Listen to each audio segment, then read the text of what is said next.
अस्सलाम वालेकुम जी, मैं हुमारी अली, आप देख रहे हैं मेरा चैनल। इस बुढ़िया को तकलीफ देकर, अजियत देकर मारो, इससे मेरा जीना हराम किया हुआ था। मेरी ज़िंदगी जो है इसने अजाब बनाई हुई थी। अनीला ने हमजा को कत्ल के लिए तैयार किया, लेकिन वो नहीं माना, वो डर गया था। मुझे अनीला पहले दिन ही पसंद आ चुकी थी। मैं तो मौके की तलाश में था। उस्मान ने भी जी मुंह खोल दिया है। आहिस्ता आहिस्ता ये मुंह खोल रहे हैं और खौफनाक हकीकतें दुनिया के सामने आ रही हैं।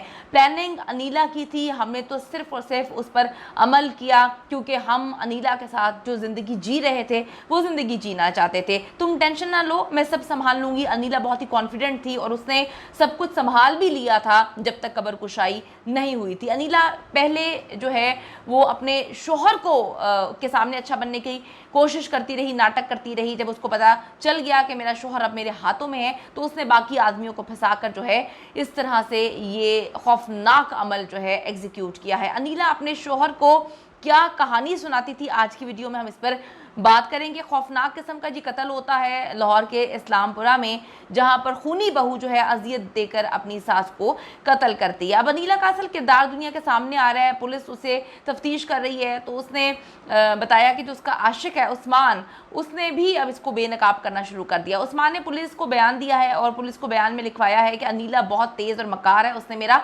इस्तेमाल किया है। उसने पहले नुमान को फंसाया, फिर उससे शादी करके घर आई तो नुमान को अलग रहने के लिए मजबूर करती थी, कहती थी कि हमें अलग रहना है, क्योंकि नुमान का काम ऐसा था, वो सुबह जाता था शाम को आता था।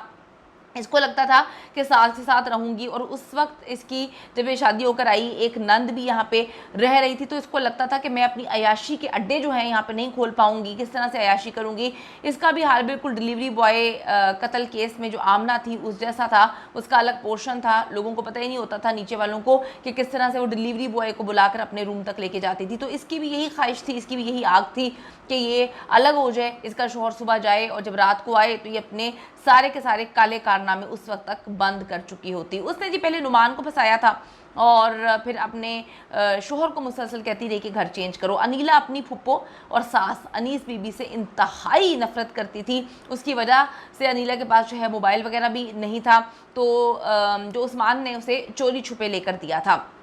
अनीला को हमजा की शक्ल में एक ऐसा बंदा मिल चुका था जिससे वो अनीस बीबी का कत्ल करवाती, क्योंकि मोटिव भी था। ये आगे चल के कह भी सकती थी कि जी मेरा क्या लेना देना, इसने तो खुद कत्ल किया। इस बात की रिकॉर्डिंग जो है वो मौजूद भी है, जिसमें अनीला अपनी सास से इंतहाई शदीद नफरत का इजहार कर रही है, करते हुए उसके कत्ल की प्लानिंग कर रही है। इतनी वो नफरत करती थी, अगर उसके बेटे को पता होता कि मेरी माँ से मेरी बीवी इतनी नफरत करती है तो डेफिनेटली ये तो पहले शादी ना होती। अगर शादी हो भी गई थी तो घर अलग वो लेकर दे देता।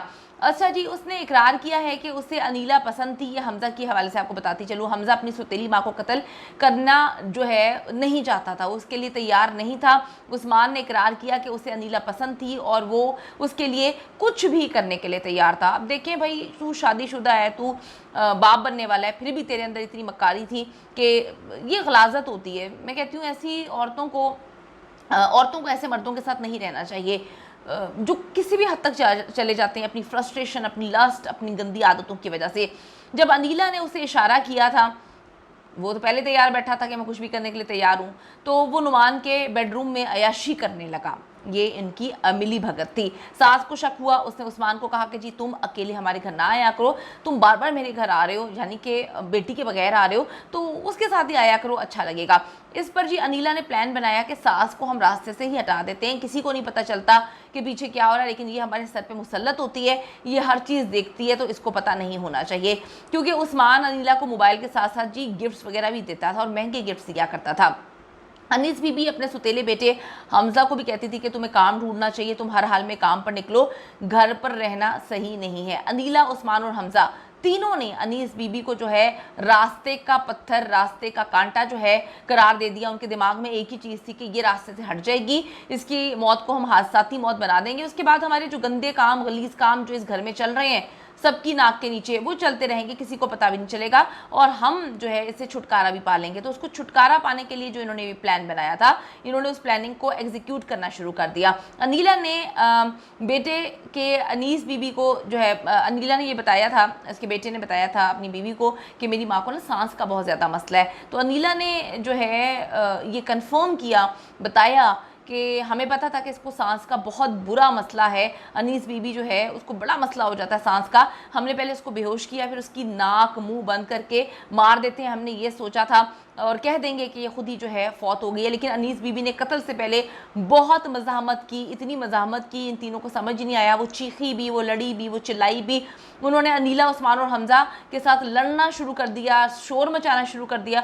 पता नहीं कैसा मोहल्ला था जिनको समझ ही नहीं आ सकी कि वो चीख रही थी, चिल्ला रही थी, या इनके घर में यही आदतें थीं। इस तरह से जो है मार कुटाई का काम चलता था। क्योंकि अगर एक घर में इतनी खौफनाक आवाज़ें आ रही हैं तो ज़रूर कोई मदद के लिए आता, लेकिन कोई मदद के लिए नहीं आया। उन्होंने काफ़ी ज़्यादा शोर मचाया था, जिसको मालिक मकान और हमसायों ने भी सुना था और देखा था, लेकिन फिर भी नहीं बचा पाए। कितनी अजीब बात है ये, वो सब कुछ देख रहे थे, सब कुछ सुन रहे थे, लेकिन पता नहीं क्या उनके दिमाग में चल रहा था कि उन्होंने अनीस बीबी को बचाया ही नहीं।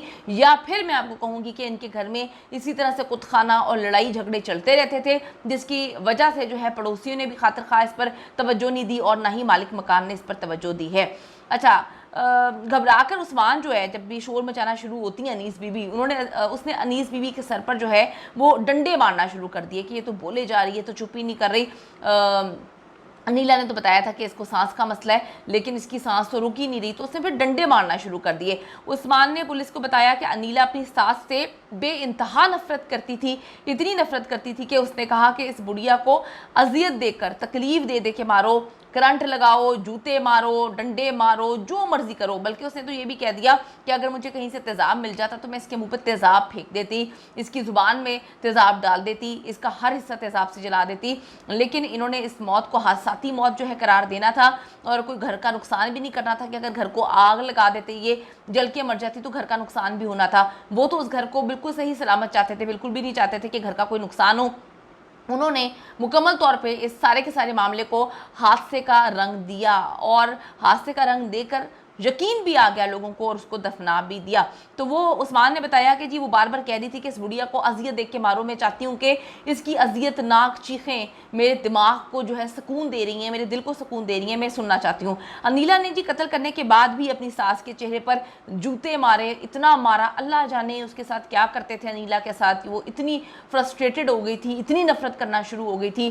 कभी जब ये नफरतें शुरू होती हैं हमारे दिलों में, हम सोचते ही नहीं हैं कि क्या मामला हैं, ताकि शुरू में ही जो है इस जख्म का इलाज करना शुरू कर दें, लेकिन नहीं करते लोग, और फिर ये जख्म जो है नासूर बन जाता है। इन तीनों ने मिलकर जी तमाम सबूत मिटा देने थे, लेकिन उस वक्त अनीला के ससुर जो हैं वो घर वापस आ गए, और खून के निशानात ने कत्ल को पकड़ा दिया। ये वही ससुर हैं जिस पर ये अब इल्ज़ामात लगा रही है, ये कहानी सुना रही है कि मेरा जो ससुर है उसने ये कत्ल करवाया, हमारा तो इस कत्ल से कोई लेना देना नहीं है। बड़ी अजीब सी बात है कि अगर ससुर ने ये कत्ल करवाया था तो ससुर घर पे मौजूद क्यों नहीं था? अगर ससुर ने बकौल इसके, जो कि कुरान पाक उठा के झूठ बोल रही है, कत्ल करवाया था, तो ससुर के आने के बाद इनसे गलती कैसे हुई, इतनी बड़ी चूक कैसे हुई कि वो खून के निशाना सही तरीके से ना छुपा सके? ये एक मक्कार औरत है, ये लूमड़ी आमना की तरह लूमड़ी अनीला है। इस लूमड़ी अनीला को किसी तौर पर जो है छोड़ना नहीं चाहिए, कैफरे किरदार तक पहुंचाना चाहिए, ताकि ऐसे गलीज लोग जो है माशरे में मुकद्दस रिश्तों के तकद्दुस को पामाल ना कर सकें।